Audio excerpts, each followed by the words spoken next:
He's gonna make it clear. Did you know? Come on, listen here. Did you know? Welcome to the Did You Know Show. This installment of the Did You Know Show, I gotta be honest, is probably gonna go down as one of the best.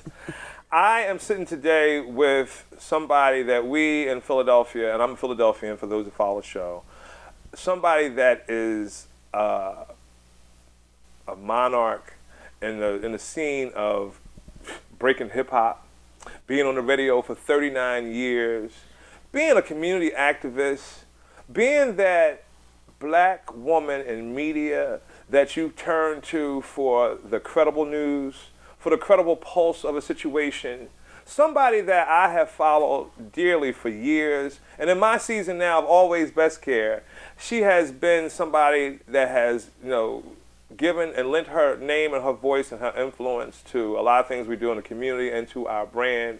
It is my honor.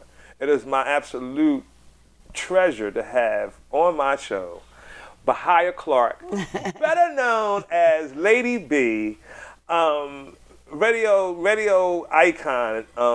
She has been on the radio for 39 years. First of all, welcome to the show. Thanks for having me, Brian. I got to focus. I told her before the show, I said, I got to focus and be professional. Because we are very close friends. We are. And I look to her a lot of times for her opinion because she gives it to you the real. That's the Virgo in her. I'm going to put that out there to the Virgo. Gotta keep it 100. Gotta keep it 100. But, B, take us through the beginning of your career. You've been on the radio for 39 years. Yeah. I remember a lot of us, that have been around for a certain amount of time, remember when you were on the radio early on when we only got an hour of hip hop. That's right. On an AM station. I believe it was on Sunday. And we used to rib Lady B back then because none of us could afford to buy albums. So we got most of our music from taping from the radio. And so we would tape our cassettes and we'd get so mad and see her at parties and the different parties around the neighborhood. Like, Lady B, can you please stop talking in the beginning of the song? We want to get the whole song. We want to get the whole record, And so take us from the beginning. What got you on the radio? How did it happen? Okay, so it started with the record. Clap your hands, everybody clap your hands. Just clap your hands, everybody clap your hands. Allow me to introduce myself, they call me Mrs. DJ. I got my name in the Hall of Fame about the DJ. It started with being the first female on wax. That is my Wow. claim to fame. I am in Yes. the Guinness Book of World Record for that. How did that happen? Tell us how that happened. Let's start there. Okay, well, let's start there. There was a club in downtown on 20th and Sampson called Kim Graves. Oh, wow. We go back. Yeah, and coming out of high school, I lied about my age and I got a job at Kim Graves, being a cocktail waitress on the floor with my little tray. And it was a great way to hustle up some money, fresh out of high school. And I befriended World B. Free. He was the basketball player, played for the Sixers. Okay. And I kind of hung out with them, following behind them, and my big sister and Daryl Dawkins, and hip hop was starting to evolve and up in New York.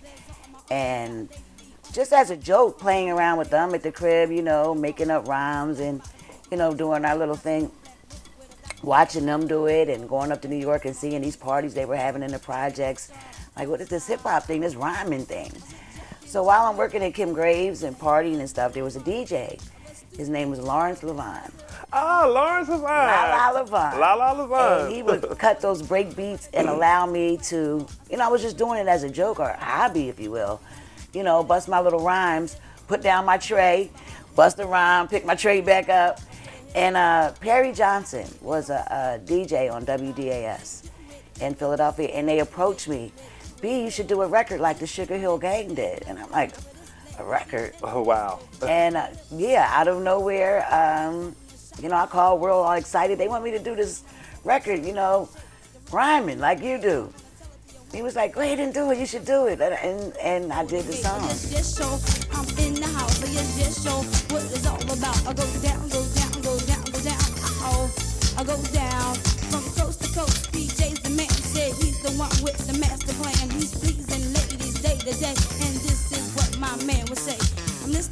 So now let's go fast forward just a little bit. Now I'm doing little gigs, no big gigs like here in New York. I'm doing my little Your rhymes. my busting my rhymes. My mother making me bust rhymes for her friends. Come in here, say a rhyme, baby. Say a rhyme for my friends. So there was a job available at WHAT for music director. And I had befriended this guy, Richard Cooper. He worked at Motown Records. And he was like, B, this would be perfect for you. You love music. You come from a family of music. You love music all your life. You have to listen to the records and, figure out which ones are good or bad. I'm like, I can do that. And so now hip-hop is starting to evolve. And so now, we always talk about digging in the crates, but at that time, there wasn't even a full crate of wow. hip-hop songs. It was maybe like 10, me, the Sugar Hill Gang, then Furious 5 and the Treacherous 3 as they started to come out. Right. I asked the radio station, can I play this on the radio? And of course, they were, nobody wants to hear that mess. Wow. Like Mary Mason was animate. No, you're not playing that mess. Nobody want to hear that hippity hoppity mess on the radio. And this is like what, like 1979-ish? Correct. Yeah, okay, all right. After I got out of school. Okay. So shout out to Overbrook. That's right. Shout out to Will Smith. Right. Wilt Chamberlain. That's right. Overbrook. Right. But so I just started literally pleading with her to let me, just give me a little time. I can talk on the radio. I can do this. And finally, I convinced her to allow me to play hip-hop music on the radio. And like you said in the opening, an hour is what they gave me. Then an hour grew to 2 hours. But the popularity took on, it blew up, if you will. It morphed overnight. I remember this. It really did. I mean, so fast. Because I can remember going back to the days of roller skating rinks. Mm-hmm. I remember the music changing from kind of disco. That was the disco. Well, highlights. That's where hip-hop was born out of disco. Right. A lot of people don't know that about the history of hip-hop. When we had our Studio 54s and all the discotheques, if you will, let's just say they weren't very welcoming to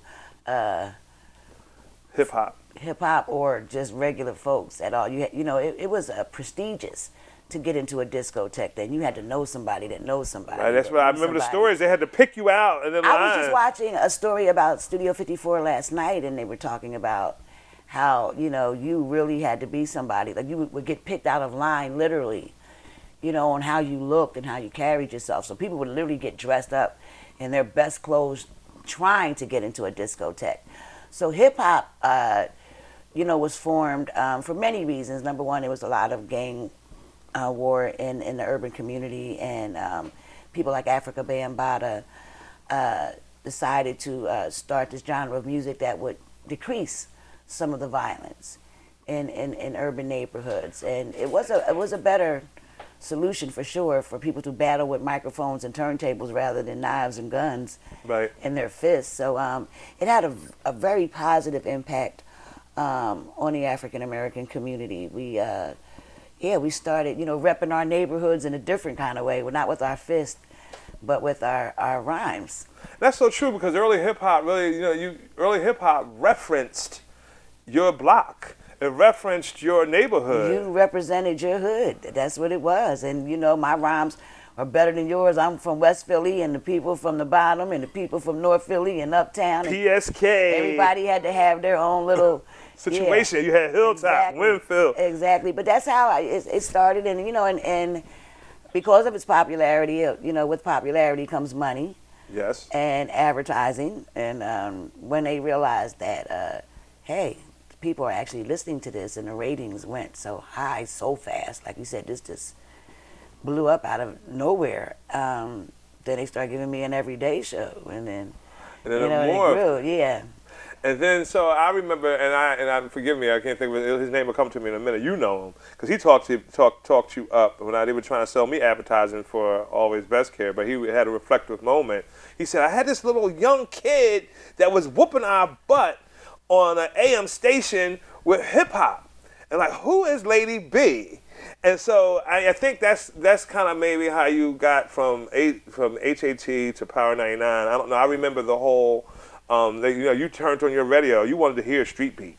Street Beat was you living and breathing street. But now for me, I've gone from now the end of elementary to junior high. Now I'm in high school, and so the culture of hip hop, if you will, not only was the music, it was also the clothes had kind of changed.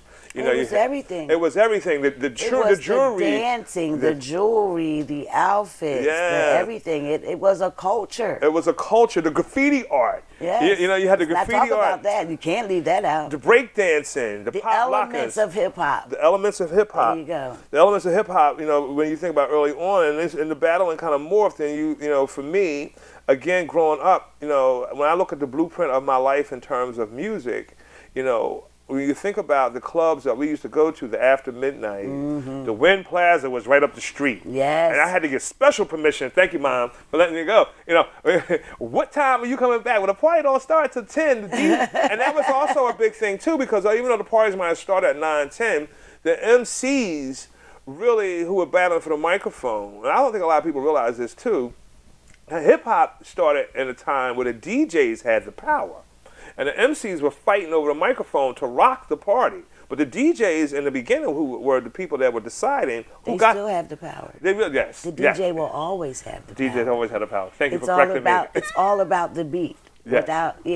MC is nothing without a DJ. A beat. Yeah. So that's how hip hop started, Brian. Back to when I started rhyming, it was, toasting is what they called rapping in the beginning. So the DJs at these parties up in New York would take the break beat of a song to make announcements, if you will. Okay. Like, so-and-so, your mom's at the door, embarrass people. It's time for you to go. Or, we're selling Kool-Aid over in the corner. It was that time. And then people started rhyming over those beats. Okay. So that's what Lawrence Levine allowed me to do. He would take that break beat of Chic, Good Times. Oh, wow. And everybody would, and you say your rhyme. But without a good DJ, an MC is nothing, because it's all about the cadence of the music and the lyrics. Right.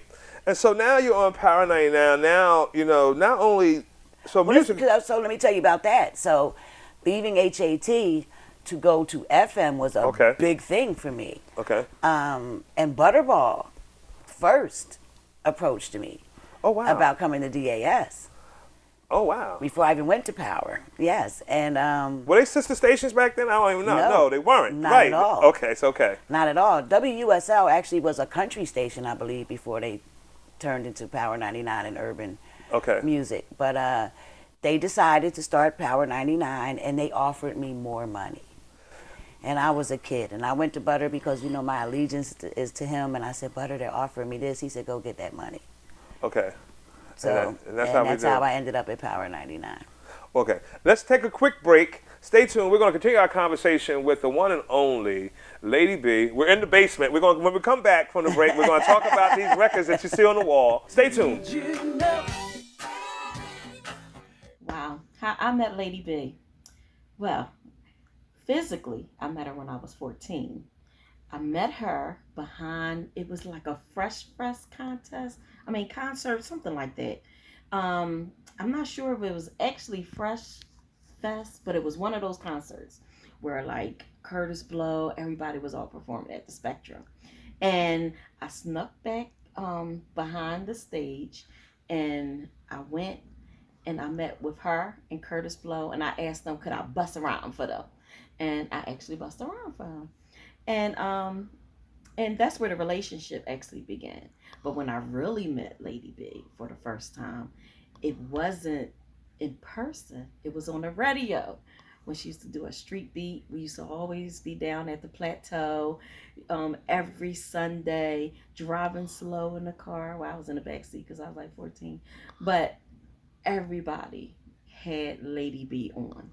And we used to get all the new songs or whatever that was what was what in hip hop. That's where we learned all that from. It's just listening to Lady B. If you didn't listen to Lady B, you were lost in the sauce when it came down to hip hop. So everybody used to have their, if you were out at the Plateau, they would have the big boom box out there because everybody was ready and prepared to tape her shows. So either you were home or you were out at the Plateau, That's when you had the big boom box. And then as soon as she say start your tape, we press record and we started our tape. And that's where the love of hip hop came from me. And that's when I met my homegirl, my sister, my home slice, all that good stuff, Lady B. Hey everybody, my name is DJ Touchstone, the world's #1 blind DJ. Here to talk about my sister, B.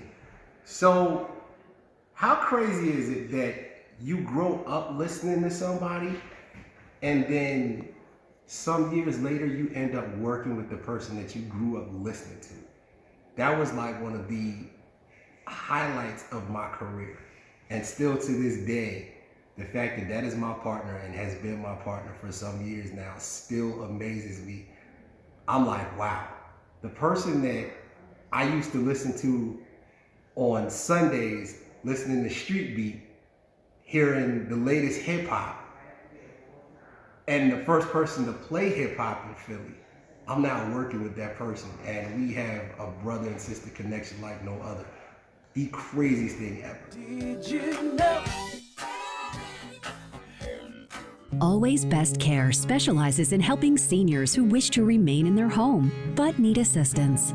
Our flexible care programs vary from hourly to live-in. Simply put, we're there when you need us. And Always Best Care is an approved Community Health Choices provider. Call today and we'll meet with you to develop a personalized care plan. Always Best Care Senior Services, doing more, caring more, and dedicated to exceeding your expectations. Always. Always Best Care is a great place to work.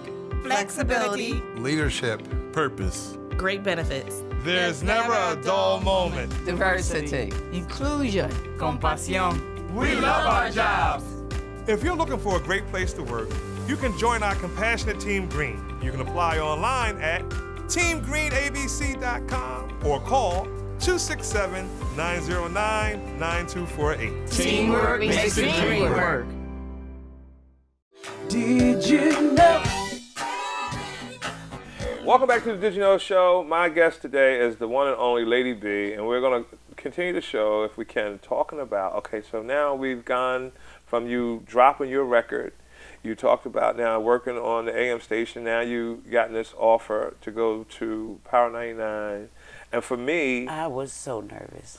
for me, I think back to now you got stars who are huge, like iconic stars in the game now, just really starting off in their careers, and you're introducing, you're breaking hip hop. A lot of records, you broke a lot of records in hip hop. I'm sure you caught a lot of lack. What do you know, I don't usually brag about myself, but recently, as people are interviewing me because of my longevity, I'm going to have to stick my chest out on this one. And it bothers me sometimes because as a woman, we don't get credit for what we do often. Okay. And it makes me angry. Okay. So people are like, oh, you I was the only. Along with Mr. Magic, there's only two of us. Mr. Magic in New York and me in Philadelphia that played hip hop music on the radio for a decade. For 10 years, I have to realize that. You could not get your song on the radio unless you came to me as a hip hop artist. That's what all this is. That's what the EPMDs and the LL Cool J's and the who's that, Run DMC and the Houdinis and the and the Will Dougie Smith. Freshes and the Will Smiths and the that was all me. I broke all of those careers. Did you get in trouble ever? Like, I know in 39 years you have some stories. Tell me some stories. Did Lady B get in trouble on the radio? All the time. May, my first boss, rest in peace, he would have arguments with the owners of these labels, but he really wasn't into hip hop. So like if he had an argument with the people at Profile, he would say, you can't play any more Profile records. Well, Okay. that's impossible because Run DMC is on Profile. Okay. So I would literally take a magic marker and cover up the label so when he came in the studio, he wouldn't know who the hell I was playing. You know what I mean? Like I've gotten fired from HAT at least 3 times. For what? For what? Tell us why. Not getting along with Mary Mason. I love her to death. I owe her everything, but God knows The woman Was can she- be difficult. Well, at she, times. she has a reputation for being a disciplinarian. And You have no idea. All the strength and the backbone that I have in my DNA is definitely from her. I didn't have. I had a soft, sweet, soft-spoken mother, so I didn't get any of that. From my mom. I got that from Mary Mason. She was a pistol to work with. But yeah, I would play records I wasn't supposed to play. Oh, I wow. got fired for that. I'll never forget, I don't know whose song it was, it'll come to me, but there was a song that had a curse word. I think it was, and I didn't know, and I played it across there, and I definitely got fired for that. 'Cause that was terrible. Or I would, Fired meant that you was fired, sent home, or fired meant in today's world that you got suspended and they said, okay, well, come on back. How did that work? no, she used to say the words, "You're fired." Like, Oh, I would wow. get fired. Go home crying and like, no more little pay, you're fired. Go get a job at Mickey D's or Roy Rogers because you're fired. Roy Rogers, wow. Yeah, I worked at Roy Rogers when I was a kid, but anyway, yeah. So yeah, it was quite a roller coaster ride. In the You beginning. also brought, so that time frame too, it wasn't just hip hop too. It was a lot of R&B groups and artists too. New Edition. yes. It was a big Definitely, time. definitely one of the first to play them. I knew them when they were kids. Yeah, definitely. You watched them go through their career. I sure did, and we're still good friends today. I'm not going to even mention Tina Marie or artists like that. That's got a soft spot in my heart. But artists in general, not just to pigeonhole you. Of course, the nom de voir, I think a lot of ways is the hip hop music. But as time, Well, see, here's the thing about the R&B. So you have to understand, I'm doing the hip hop show at HAT, but I'm also remember the how I got the job was to be music director. okay, So I had to listen to all the R&B. I had to listen to whatever was played on HAT. So, yeah, I mean, I knew Tina before Square Biz, wow. so yeah, I had to listen to all of those songs, all of that funk, all that stuff from the disco. I had to, pick out those songs, which ones to play, and So then, Yeah. so a lot of people don't know that about me. They just pigeonhole me into hip hop, not Hip-hop. knowing that I had a lot to influence. do with music in general. So now we're having concerts. And now, let's go back to the eras, probably like the mid 80s, the Fresh Fest. Yes. The Ricky Walker. the Fat Boys, Biz Markie, Yeah. Basically everybody that's on his wall. Houdini, Right. the Fat Boys, Run DMC, all that kind. Mm-hmm. And then later came PE, and then Beastie yeah. Boys. That whole Yes.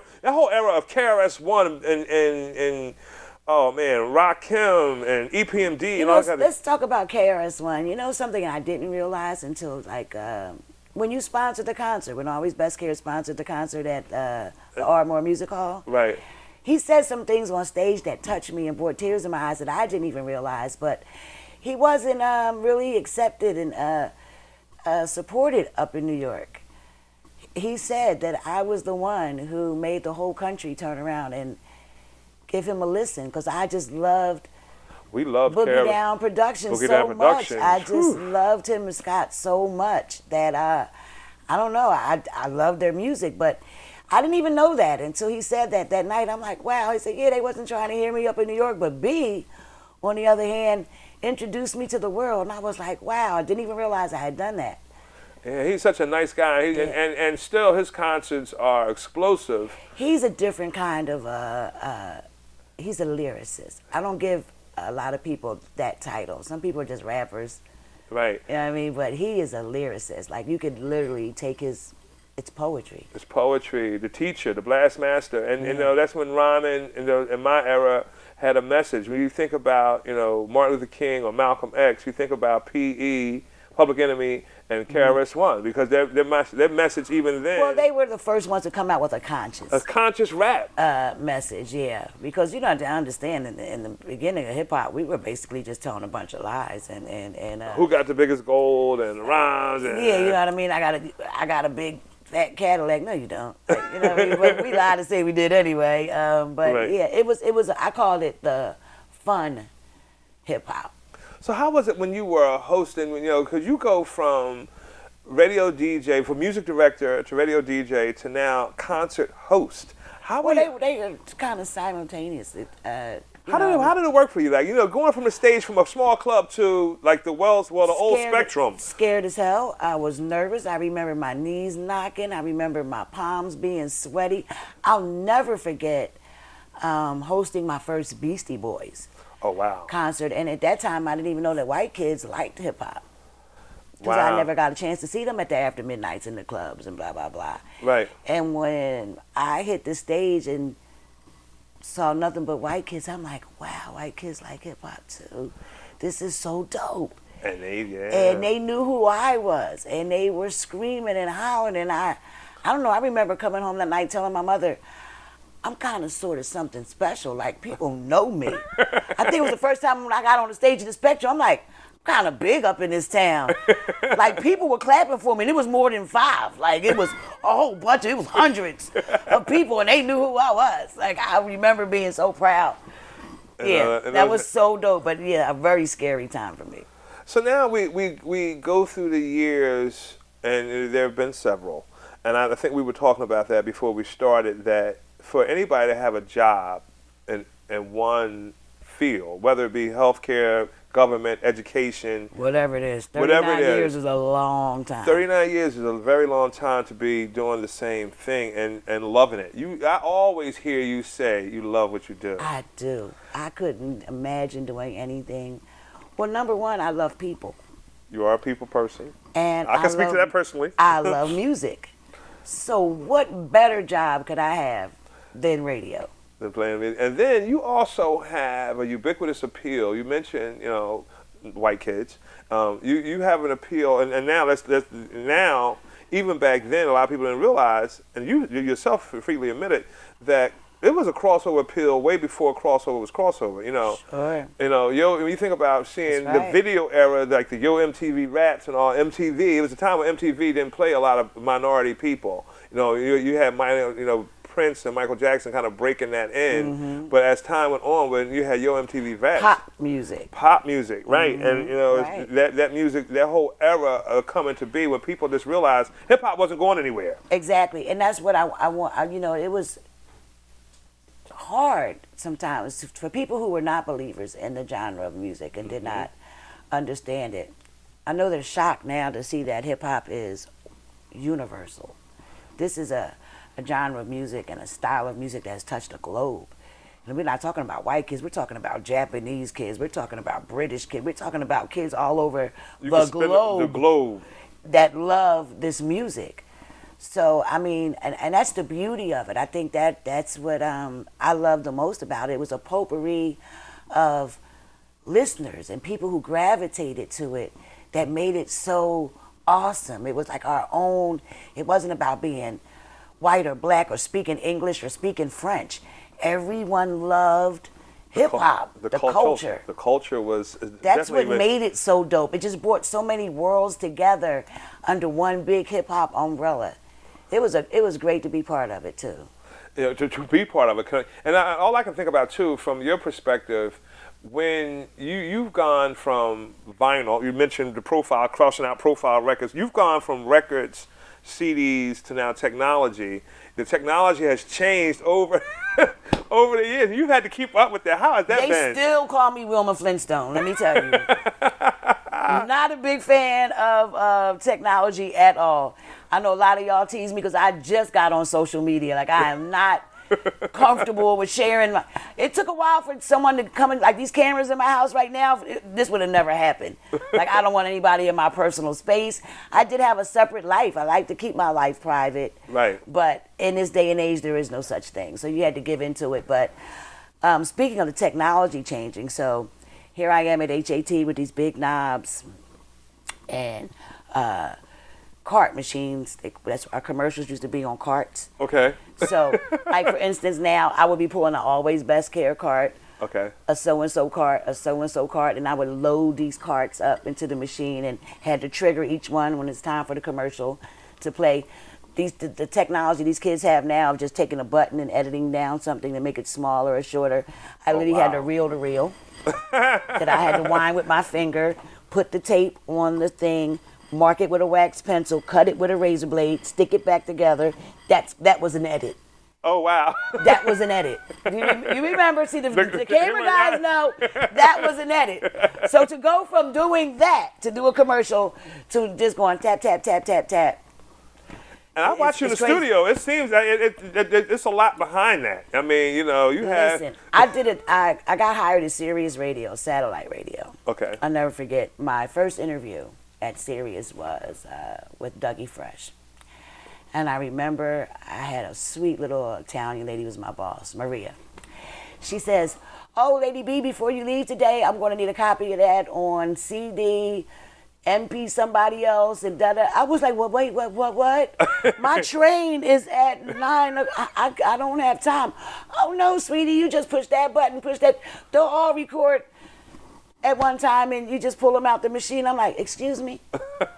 I do what? Because I remember being so intimidated when I walked into Sirius to get the job. It looked like a Will Smith 4th of July movie, Independence Day. It was just the board itself. I was so intimidated. I'm like, I ain't gonna get this job because I don't know how to work any of this crap. Like, I don't know how to push. I don't know what button to push first, Right. what to do. And I picked it up fast, and it took me like a couple weeks, but I finally got it. But it was very intimidating. Wow. The technology. I'm like, oh God.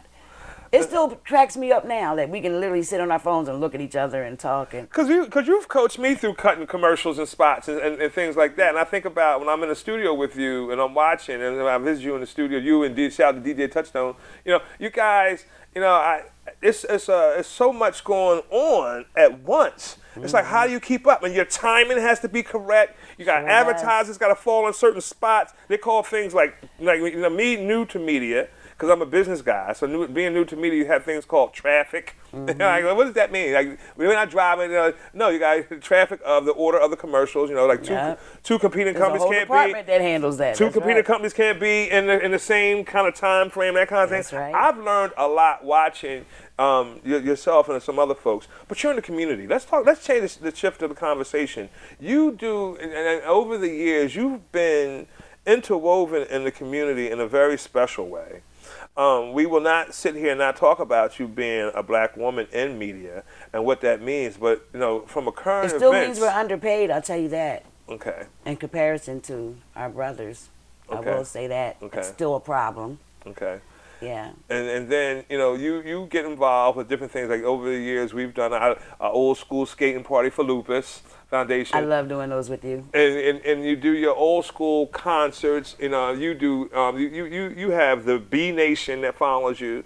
You have a group of young women that have just followed you to the point that we're going to talk later on in the show about books that have been written. I'm really excited to talk about that. So proud of this book that was just written about me because it was done by 8 to 11-year-olds. Okay. A group of young women, and they're an amazing group of little girls that I have now adopted as my honorary nieces. They were so cool to work with, and I was so honored and so humbled that they wanted to do this book about me. It was so dope. And so in this next break, before we take another break, what I want to squeeze in really quickly is with the interesting thing to me always is, and I've said it to different people.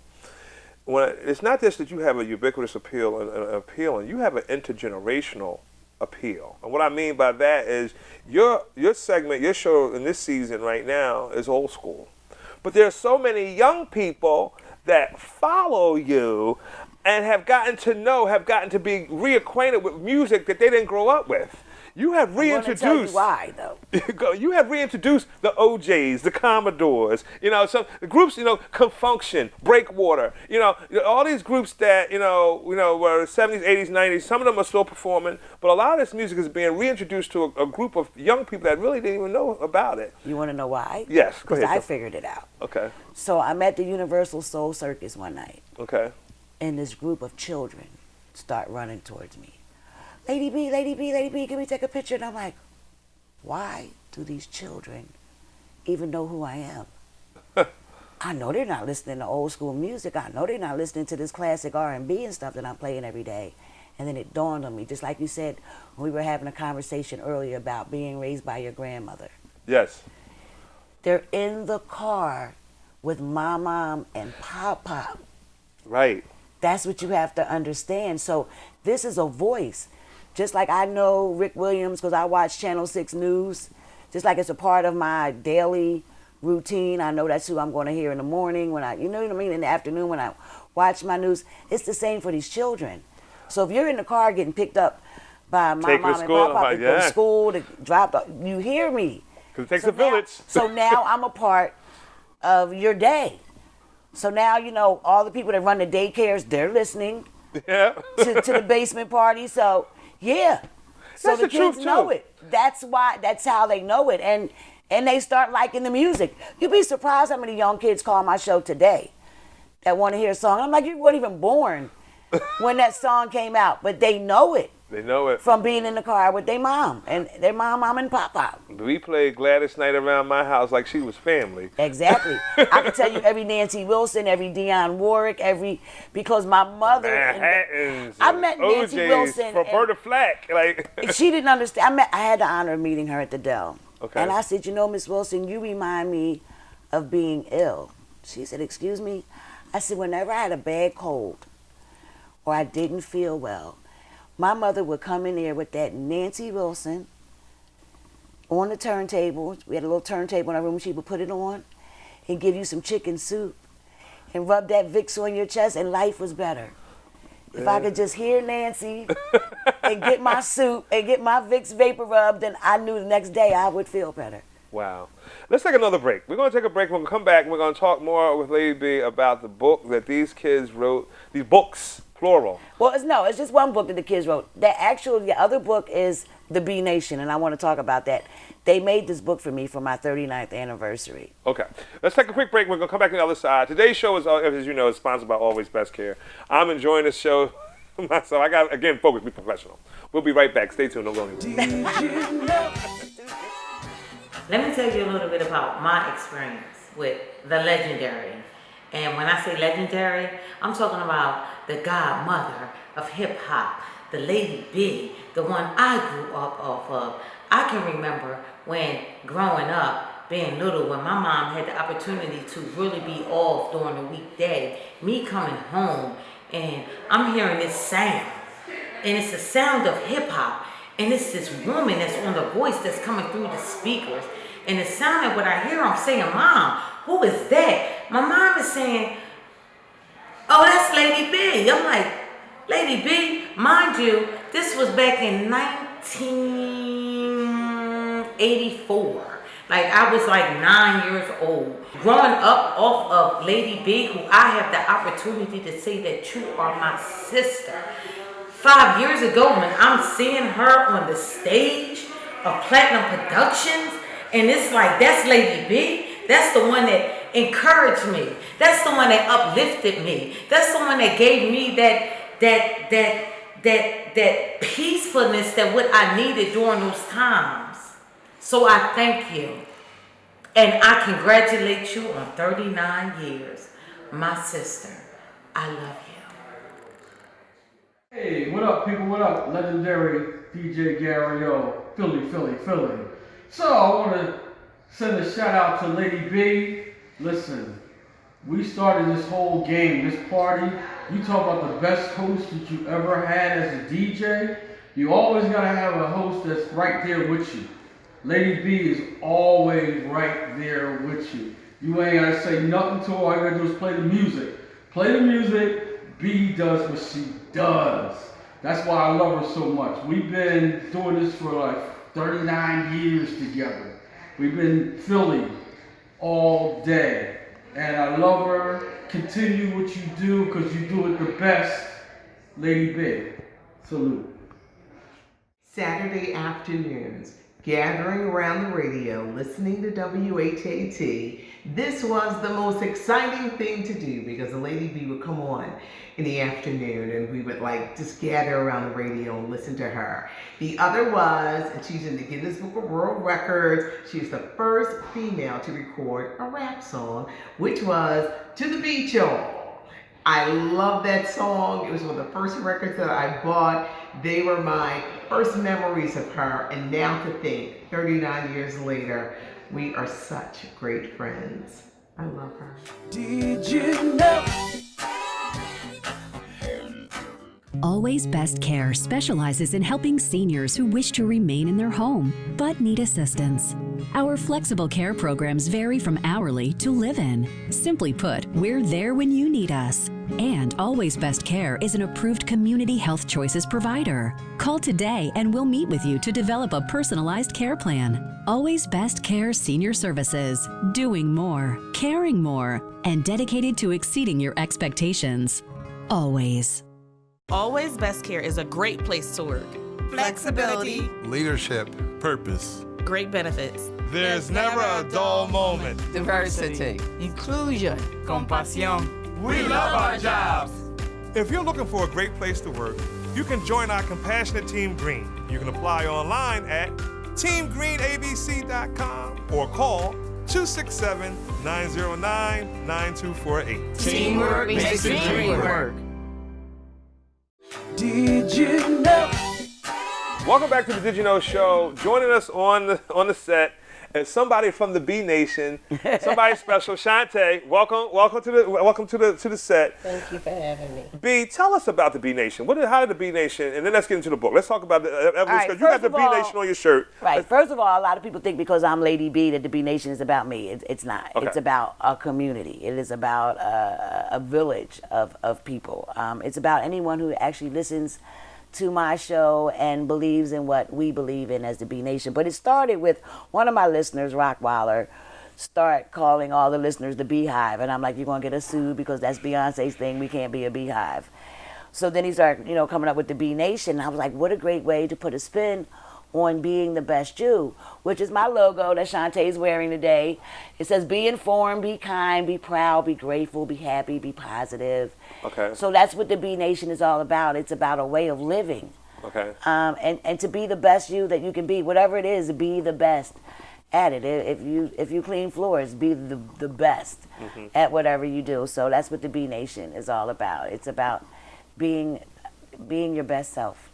Out of that, the B Nation came back, and this organization. Tell us about this book. I'm really excited to hear about this book. So I am so touched by this. It says Lady B, the godmother of hip hop. So a group of young ladies, they're from the National Youth Foundation. I met them some years ago when they came to me and they had penned a book about a doctor. And they were telling me that their goal was to highlight women of color and write books about their story. And I was like, oh, this is so cool. So I interviewed them and I stayed in contact. I said, well, you do another book. Make sure you come on my show so we can promote it. I think this is great. I want young, little black girls to see, just how, high the ceiling is and how they can reach it. And then they came back and asked me, could I be their book project this year? And it is the cutest thing. They wrote it and illustrated it all by themselves. They actually signed it for me. And they asked their questions. They came up with their own. Tell us about that process. You had us cracking up off set about it. No, they came to the radio station, and some were very shy, some were more outspoken. Like, what's your favorite color? You got a boyfriend? It was so adorable. And then they went on their own. How old would they be? Anybody, what, 9, 10? Between the ages like 8 and, I think the youngest might have been 7, but like between 7 and 11. Okay. And you'll see it. I mean, they drew my high school, Overbrook High. It's adorable. Thanks to Gucci. Gucci sponsored it. So let's hold it up so the camera can see it. yeah. So and they got quotes from different hip hop artists. So you'll see that on the back. There's quotes from Chuck D and a quote from Will and Redman, KRS-One, Yo-Yo. So they have different quotes from people. They did all that on their own. They actually went and found these people and asked them questions about me and got them to give them a quote about Lady B. So that made it even more special. And I'm just so tickled and so honored that I have a book written by some beautiful, amazing, smart, talented little girls, or young ladies, I like to call them. Shantae. Yes. You're a part of the B Nation. Yes. Tell us about your Lady B experience. Tell us about what Lady B means to you. Lady B, humble, graceful, outspoken, intelligent, loving, heartful. She's just her. And when she refers to B Nation, she's living what she's passing on to us. For me, I've been following her since she was on Power 99. Okay. So for me, it was an honor to meet her, and now I can sit with her, and she's a big sister to me. Advice, if you're having a tough time, she has no problem talking you through it. But what I love about her most is if you're going through something and you call her with it, the first thing she'll say to you is, calm down and let's talk about it. The advice that she gives is something that she would do herself. Mm-hmm. So when I think of her, when I speak to her, it's genuine love when it comes to Lady B. Because that's what she dishes out. She took people from Delaware, New Jersey, this part of Philly, that part of Philly, all through a phone line, and connected the B Nation to just be one great big family where there's nothing but love. We love on each other. It's so crazy that, I mean, because these are people from different walks of life, different ages, Yep. different backgrounds, different everything, and they literally consider themselves, they're like the B Nation Army, I call them, but they are close friends. They share holidays, birthdays. We have older people in the B Nation Army that we look out for, make sure that they have groceries, make sure that they have, you know, a ride to the doctor. I mean, I heard your show when you was Yeah. talking about Mr. Joe. I think Mr. Joe was sick for a minute, and y'all was keeping us informed. I don't know Mr. Joe from Adam, but I feel like I know him. He You know is what I mean? definitely the leader of the B Nation. Here's a man that I met on the radio. And once I said his name on the radio, someone called in to thank him. These different people from different walks of life called with a Mr. Joe story. He is, I want someone to do a movie about this man. I mean, if you lose a child to gun violence, he's at your doorstep. Wow. And he doesn't know you. These are strangers. He has saved people from, I got a very interesting letter from some guys at a barbershop that said, we're so sick of you talking about Mr. Joe the bus driver. No one can be in the right place at the right time all those times. It's an exaggeration. Sure enough, their friend had a motorcycle accident on the Platte Bridge. Who saved their friend's life? Mr. Joe the bus driver. He has wow. There was a story, a girl called into the show and said that she was being beaten by her boyfriend while her 2-year-old son watched. And Mr. Joe was washing his car and put his sponge down and went in there, whooped the guy's butt, took her out of the situation, put her in an apartment, and then walked away. Wow. So she was trying to find him, like, I just want to tell him thank you, and that I'm fine, and that me and my son live in Maryland now, and we're good, and we left that bum, and you know, right. Yeah. So. And it's wild because, you know, I listen to your show. I'm a faithful listener, and you know, I am a fan of the B Nation. I've become. You're a part of the B Nation. Right. Stop saying that. You are a part of the B Nation. But like these people, so when you have a radio host that brings a group of people that don't know each other and lock and step on some of our issues, like, you know, I'm gonna just go ahead and say it. Vote. So say it again. Vote. You know, we have a chance to, you know, when we show up to vote, things do change. And your current events, and you don't go along to get along. You don't always say sometimes what people want to hear.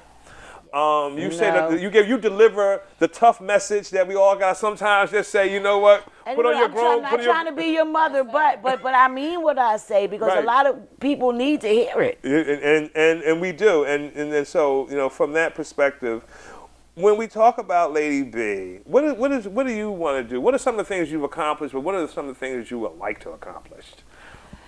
Wow, I do have a bucket list that is still existing, and I still want to. Do you want to jump out of a plane like that?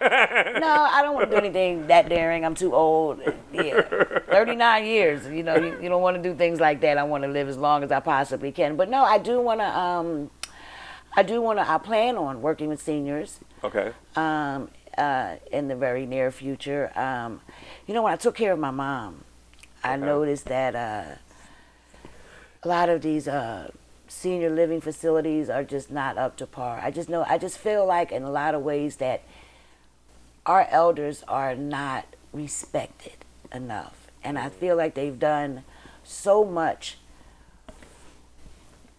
They are the shoulders that we stand on, and how dare we disrespect them in their latter years. I don't understand how we could even justify throwing them and casting them away. I don't. That's how I felt. I felt like I remember my mom had to be in a rehab once for a week. She had broken her leg.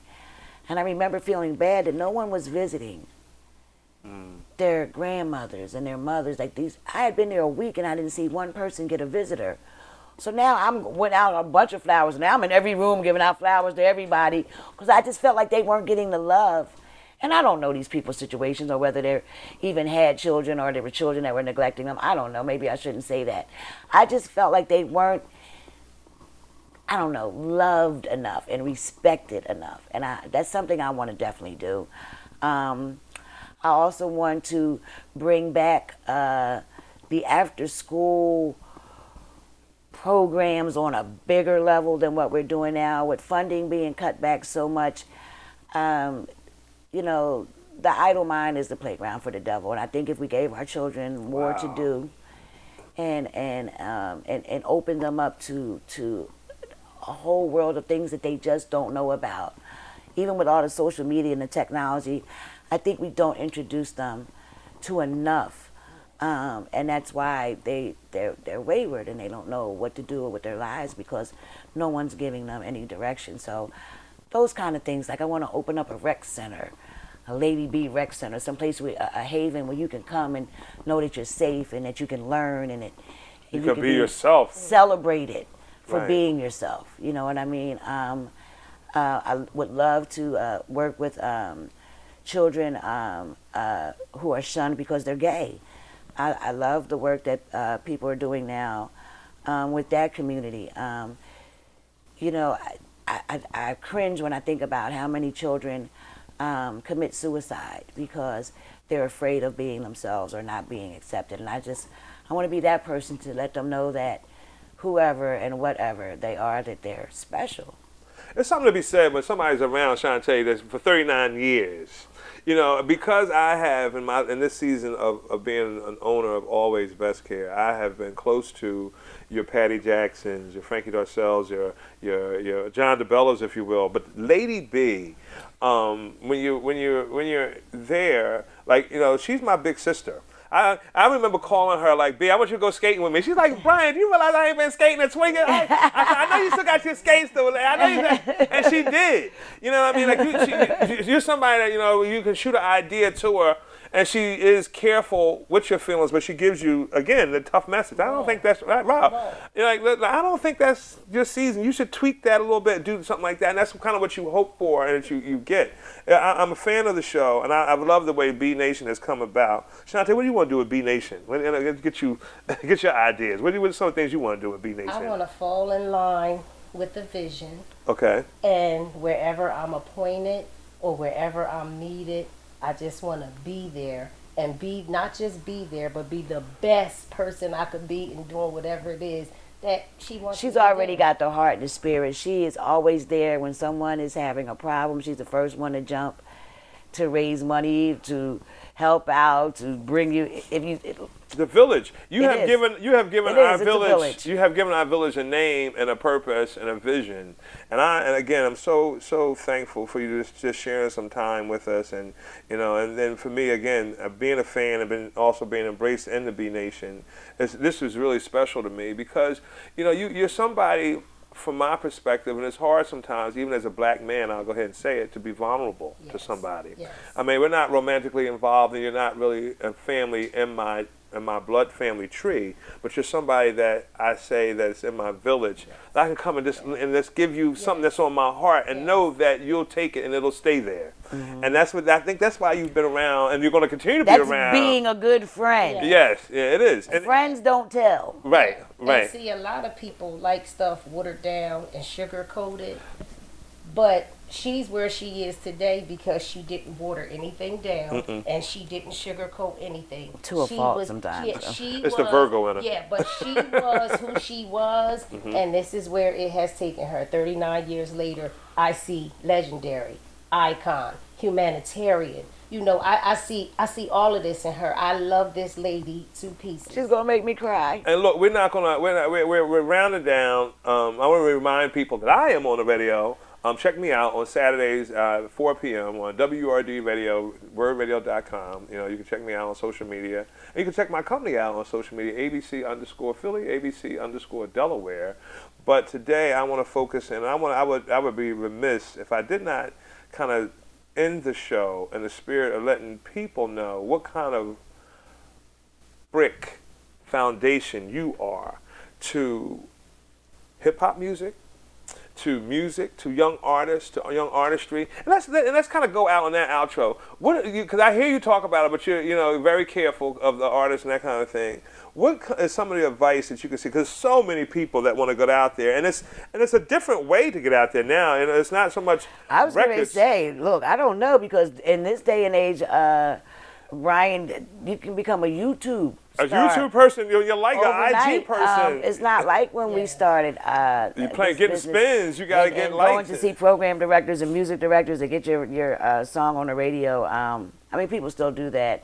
Radio is a free outlet for you, but yeah, different rules apply now. But what I will say now to folks, and this has been from the beginning of time to now, is to have your paperwork and your contracts. Have all those T's crossed and those I's dotted, because it's a dirty world out there and you will be taken advantage of. And don't believe everything that you see, because some of these videos and stuff that you see are in a rented house, in a rented boat.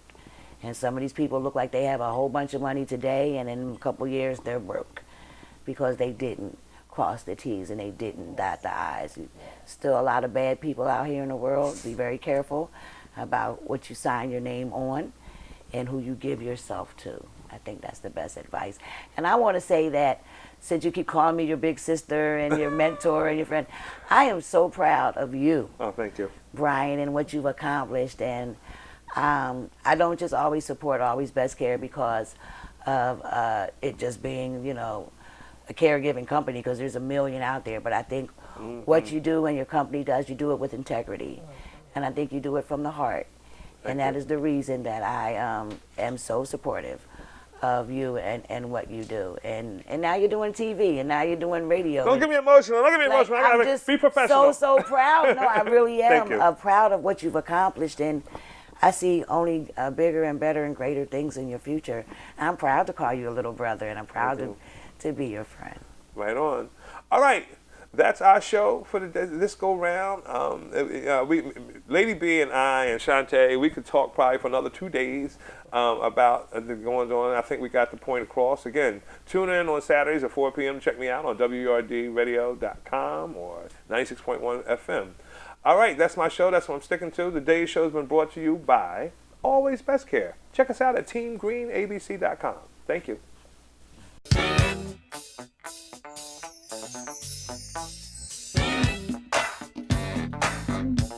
Did you know he'll help you understand? Did you know always a right-hand man? Did you know he's gonna make it clear? Did you know? Come on, listen here. Did you know